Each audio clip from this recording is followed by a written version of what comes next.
Hey guys, my name is Nick and welcome back to the channel. And a couple of weeks ago we had information from Games Workshop that the old Start Collecting sets are going to be replaced with the new Warhammer 40k Combat Patrols.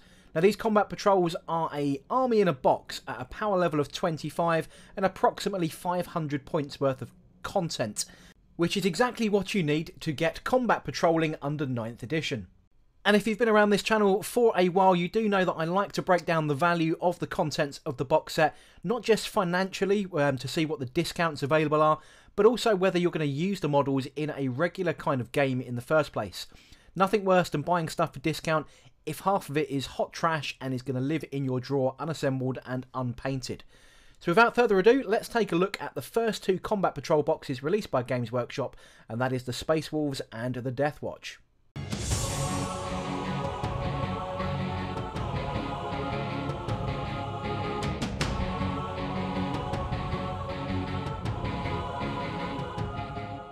So Start Collecting were mostly awesome and offered sensible Games Workshop applied discount to getting your armies off the ground, or in some cases actually made more of an addition to an army rather than necessarily a way to start a new faction.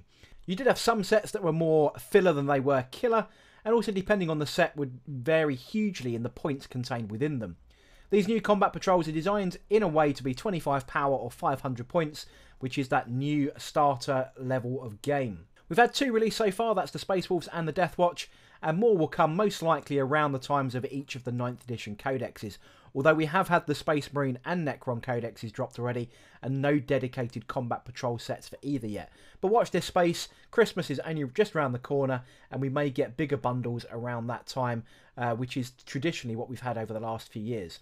So the first box set we're going to take a look at is the Space Wolves. Now within this box set we get 10 Intercessors, 5 Primaris Reavers, 1 Invictor Warsuit and 1 Primaris Lieutenant. Alongside that we get 2 Space Wolf upgrade frames. The Primaris Lieutenant is actually Haldor Icepelt, the model originally available from the Tooth and Claw box set, so you can't actually buy them individually at the moment still. So if you missed out on Tooth and Claw, this is the only way to get that specific model. This is also the first time we're seeing a modified unit type specifically tailored to a Space Marine chapter. In this case, the 5 Primaris Reavers.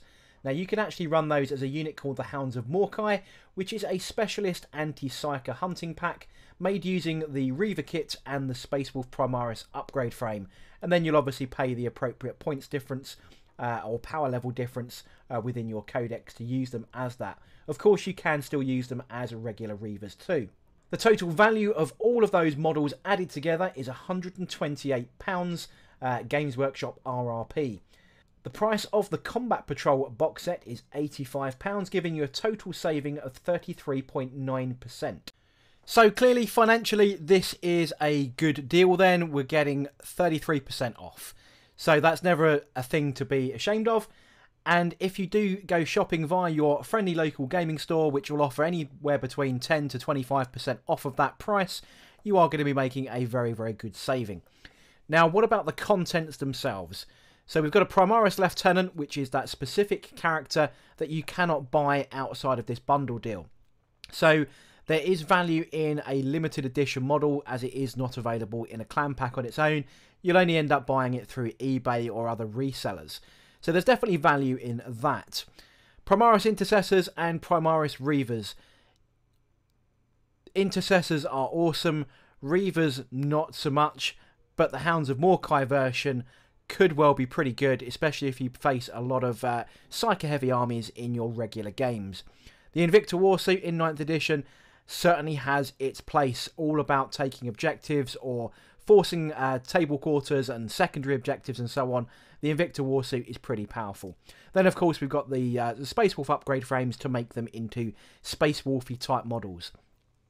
One thing I'm not so keen on with Primaris Space Wolves is they do lack a lot of flavour compared to the old sets. We've got no Wolf Guard, we've got no Thunder Wolves, we've got, you know, stuff that used to make Space Wolves really, really cool. Now they are just that little bit bland for me, but that doesn't stop you wanting to add Primaris to your Space Wolf force. Even if you don't go down the Space Wolf painting and you want to add them to a different chapter, you can always resell your Space Wolf upgrade frames and then paint the rest in any way, shape or form that you like, and add them to your Imperial Fists or Homebrew chapters and so on. So for me, there's no downside to this particular collection. Intercessors are going to be a mainstay in pretty much every Space Marine force, no matter what chapter they come from.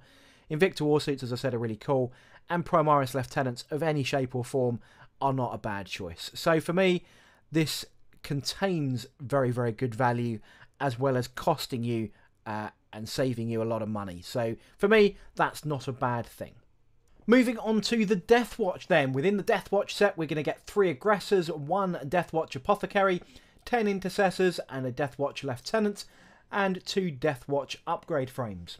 Now note here that you can actually buy Deathwatch Intercessors, which come basically with a 10-man Intercessor squad and a Deathwatch upgrade frame, and that saves you a whole £1 over buying both Intercessors and an upgrade frame separately. And the same with the Apothecary kit. Buying an Apothecary generic and the Deathwatch frame, exactly the same components, but buying them as a Deathwatch Apothecary saves you another £1 individually. The total price of all of those units added together is £123.50. Again, against our RRP from Games Workshop of £85, we are now saving ourselves 31.1%. Moving on to the discussion of whether these are valuable to a Deathwatch player. Now, I have to admit, I don't own the new Deathwatch supplement, so I'm probably not the right person to say whether it is good for a Deathwatch army. But in all honesty, Deathwatch armies tend to be very infantry heavy. We've got a character, we've got Intercessors, we've got Aggressors, and we've got an Apothecary. You're not really going to go wrong for that 31.1% discount. So the reality is, whether you use these units in your Deathwatch army or whether you use them across a plethora of different armies, if you're going to do a different faction and then sell on the Deathwatch upgrade frames, is entirely up to you. But one other thing to note about this is that Primaris Lieutenant is a direct order only model. You can't actually go and buy that from an independent, so that does add a certain amount of value to the box set, that you will be able to get the box set from an independent, but not the character on its own, unless you head to a resale market like eBay. So there we go then, guys. So that is going to wrap up this video on the Combat Patrol value breakdown. Now, in theory, we're going to see Combat Patrols for pretty much all other factions. That seems to be what Games Workshop were hinting at. If we sit in the range of that 30-ish% discount, we're not going to go too far wrong. Discount is discount. It does come down to what the contents are with some of these other factions. As I've said, we've had plenty of filler and no killer with some of the other start collecting sets. Let's hope that the direction to make a legitimate 500-point Combat Patrol with a character, with a couple of decent troops, and then a specialist type unit. So, for example, we've got the Warsuits in the Space Wolf one and the Aggressors in this one. Let's hope that that continues on with the same approach with all the other factions. I hope you learned something new. I hope you enjoyed this video. If you did, don't forget to like, comment, and subscribe, and I shall catch you guys on the next video.